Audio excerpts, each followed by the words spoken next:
আপনি আগে কতদিন আগে আসছিলেন? আর 1 বছর আগে? আচ্ছা, তখন কি সমস্যা ছিল?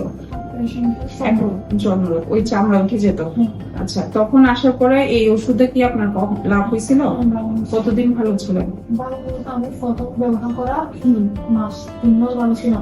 পরে আমার সমস্যা হয়েছিল, আবার ব্যবহার করছি 7 থেকে 8 মাস ভালো ছিল না, আমার সমস্যা হয়েছে। আচ্ছা, এখন আবার 1 বছর হয়ে গেছে কিন্তু এখন গত বছর মার্চ ইয়েতে আসছিলেন, মে মাসের দিকে হ্যাঁ। তখন ওষুধের পর মোটামুটি ইমপ্রুভ হয়েছিল, এখন আবার সমস্যাটা হচ্ছে।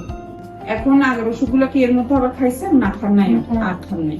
এখন এই সমস্যাটা আমি আপনাকে আগে বলছিলাম একজিমা হচ্ছে 5-6 মাস 7 মাস ভালো থাকবেন, হ্যাঁ, কিন্তু কিছুদিন পরে আপনি যখন আবার ধরেন গরমকাল আসবে অথবা শীতকাল আসবে, যখন হাতে পায়ে বেশি পানি ইউজ করুন তখন কিন্তু আবার হয়। বুঝতে পারছেন? আচ্ছা, এখন আমরা আবার দেখবো, ঠিক আছে না?